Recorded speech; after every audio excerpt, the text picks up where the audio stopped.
தென்னாடுடைய சிவனே போற்றி, எந்நாட்டவர்க்கும் இறைவா போற்றி. திருமந்திரம் பாயிரம் 3. ஆகமச் சிறப்பு. பாடல் 65. மாரியும் கோடையும் வார்பனி தூங்க நின்று, ஏரியும் நின்று அங்கு இளைக்கின்ற காலத்து, ஆரியமும் தமிழும் உடனே சொல்லி காரிகையார்க்கு கருணை செய்தானே. விளக்கம்.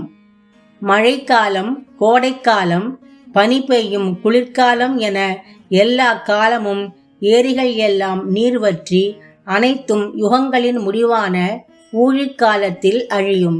ஆரிய மொழியாகிய சமஸ்கிருதத்திலும் தமிழிலும் வேதங்களையும் ஆகமங்களையும் புது யுகத்தில் பிறக்கும் உயிர்களின் உயிரின் தாயான உமாதேவிக்கு அந்த உயிர்கள் இறைவனை அடையும் பொருட்டு உடனே வழங்கி இறைவன் மாபெரும் கருணை செய்தான். திருச்சிற்றம்பலம்.